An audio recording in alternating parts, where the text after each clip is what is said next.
if I was choosing a parrot and I was choosing between a macaw and a Cape Parrot, which would I choose? Hi, I'm Kaylin, the author of The Parrot Bliss Bond. Please be sure to get your copy on Amazon so that you have your handbook to help you understand everything that you need to provide a quality life for your parrot, so that no matter which parrot you choose, you're going to then have quantities of bliss. This is Macy, and Macy is a Cape Parrot, and she is from the African continent, so she is a tropical parrot. Macy is female, and you can see that with her salmon or coral colored, I call it a chapeau, the coloring on her head. And females have that. The males don't have that, but the males will have the salmon and coral on their shoulders and right around like a sock. How cool is that? So just the hat makes her female. I would very likely choose a Cape Parrot if I was only choosing one compared to a Macaw parrot. Why? Macaw parrots, which are neotropical and from the Latin American or Americas, oh, and there she goes, continent. Let's get her back. You want to stay? The macaws, you really have to, I think, have a really good setup in order to be able to meet a macaw's needs. In other words, Macy's wingspan, she's gonna let me open the wings? Nope, she's complaining. Macy's wingspan is gonna be like, you know, that-ish, and the macaw is like huge. There she goes again.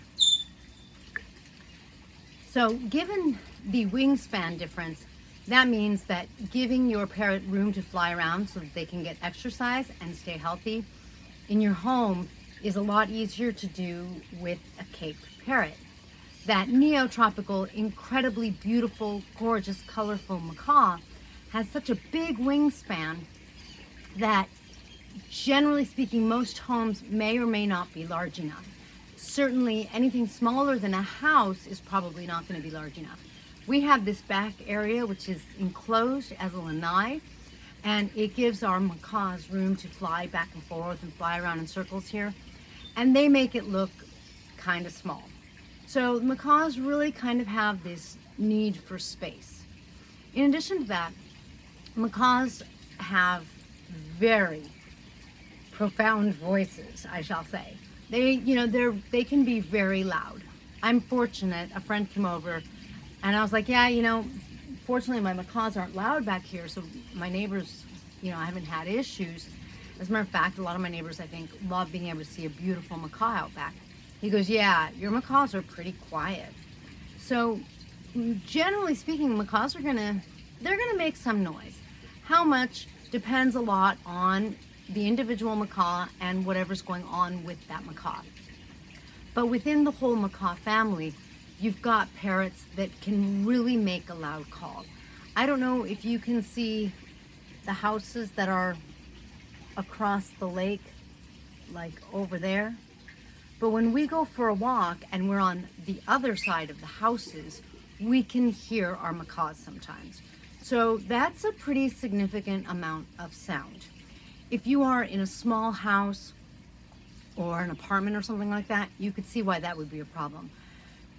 If you have neighbors, you might get complaints, but even you yourself, in a smaller space like that, it's going to be like in your space. In my house, which is a fair size house, when the macaws are in taking their nap midday and we're upstairs, we could still hear them. And sometimes they're pretty loud. Sometimes you're like, what's going on? And we'll go and check on them and they're just playing or something, but they can really be loud. Having one macaw doesn't mean that they'll be less loud either. Now, in comparison, Macy or Cape Parrots, their sound is much lower. They are a quieter parrot and probably one of the few exceptions that is on the quieter side.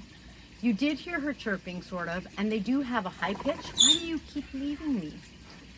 They do have a high pitched sound when they are making a sound. But generally speaking, other than being chattery, sometimes they just chatter, chatter, chatter, which is really cute. They aren't going to be like noise, sound barrier breaking, which may literally be like the cockatoo family, but you know, macaws can be pretty loud. Come here, Macy. Come here.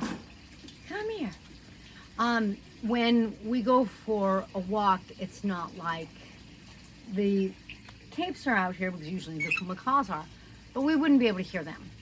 So if you're living with a parrot, this is a parrot whose sound is much easier to live with.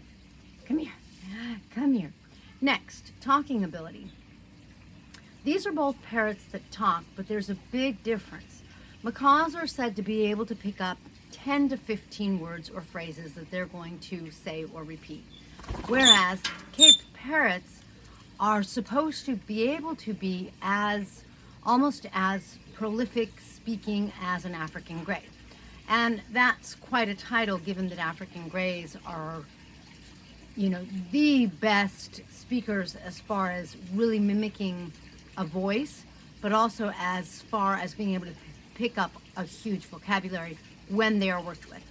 Now, in either case, with either of these parrots, if you don't spend time talking to them and saying the same thing over and over, they're not as likely to pick up either anything or as much. If you do spend a lot of time talking to them, they're more likely to really start to repeat some of the phrases to you.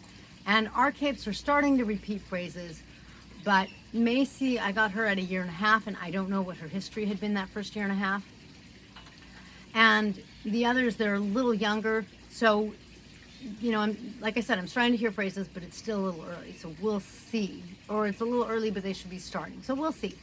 But I don't sit and just talk to them all day. I have other things I do, which I'm sure would be true of you too. The point being, though, that out of the two, the Cape Parrot is more likely to talk for you. And so that's going to be a very nice thing. The third reason I would choose a Cape Parrot over a macaw if I was choosing only one, and especially if I didn't have like a lot of space, is macaw parrots are known for knowing that they are big, knowing that they have a big beak, and intimidating people with them. Now, our Cape Parrots have the second largest beak in our flock. The first largest is the Macaws. So the Cape Parrots do have significant sized beaks, and let's look at Macy's again. I decided to bring Quantum, one of our male capes, because he really has a honkin' beak. Now, the males are going to be a little larger than the females, and you could see that Quantum doesn't have that coral or salmon hat on his forehead. He has it on his shoulders. They aren't born with it on their shoulders and their ankles, but it comes out when they are starting to become like a teenager kind of age. And again, you could see that is a huge beak, and it's really long on him. I think his beak needs a little trimming, maybe, but probably not too much. Cape Parrots have a very long beak, and that's kind of normal. With most parrots, we would probably want to trim to about where it's white. You see, like around, good boy, around there. But with him, if I trim, I'll only trim a millimeter or two. So even though these are both parrots with very large beaks, Cape Parrots don't tend, from what I've seen with the 4 that we have, they don't tend to sort of abuse that beak or use it as a tool to overpower you and intimidate you. Instead, I find that the Cape Parrots are kind of really easygoing, very mellow, very sweet. Quantum doesn't like necessarily to be pet and coddled, that kind of thing. Macy does. She always wants me to pet her. Now, so it's a personality choice, right? I mean, in other words, you can't say that the species likes to be pet and that they're very affectionate. It really depends on the individual parrot. The same is true of the macaws, but it's easier to stereotype and say that macaws are going to be, really using that beak to intimidate you. With macaws, one of the things that you need to learn to do is grab them by the beak, because otherwise they're gonna grab you with their beak. So a macaw really kind of requires more experience and more of a comfort level grabbing this big bird with this big beak, this big bird that can break your fingers kind of thing and really cause you some damage. So you really have to sort of be the right kind of person with the right kind of confidence and energy that you could just go and assertively but not aggressively and definitely confidently work with a macaw. A Cape Parrot would benefit from someone who has that same kind of assertive, not aggressive, gentle but so certain hand. However, you're not going to end up bitten and abused. I mean, you know, and that's a little exaggerated, but in some ways probably not, maybe not. Maybe it's also understated. I think it depends on the person and either the macaw or the Cape Parrot. So again, the Cape Parrots in that sense are going to be easier to live with. So as a review, the reason I would choose a Cape Parrot, their size is really a lot easier to not only live with, but like to feel like you can really give them the room to fly around your home. Chances are, I mean, this wingspan's just easier to meet its needs than a macaw's. Number two, they're going to be more prolific in their talking ability, so it's said. Number three, they aren't as loud. They will make a high-pitched sound, but they're just not as loud. Number four, these guys aren't going to intimidate you. These guys are super intelligent. They're going to talk, it's said, as much as an African gray. And some are going to be cuddly, some aren't, but they all seem to be interested in you, and if you spend time with them, they like hanging out with you. Quantum likes hanging out with us, don't you? And here's what he does. Kiss. He usually does the kiss sound too. He doesn't like to be pet. He's very happy to be on a hand or a shoulder, and he's very happy to touch beaks because beaks, that's one of the ways that they shake hands. But that's about it for him. So it just depends on the parrot. But as far as the sound that you're living with, as far as the space it's going to take in your home and things like that, a Cape Parrot, I think, is going to be a lot easier on you. Also, because Cape Parrots are a little more easygoing, they just don't quite get their feathers ruffled as easily as most other parrots. That also means that if you have a friend that comes to visit or family, someone that the parrot's not accustomed to, your Cape Parrots are less likely to sound the alarm, like our green cheek conures sound the alarm when there's someone they don't know that walks in the house, or your Cape Parrots are more likely to not get stressed out.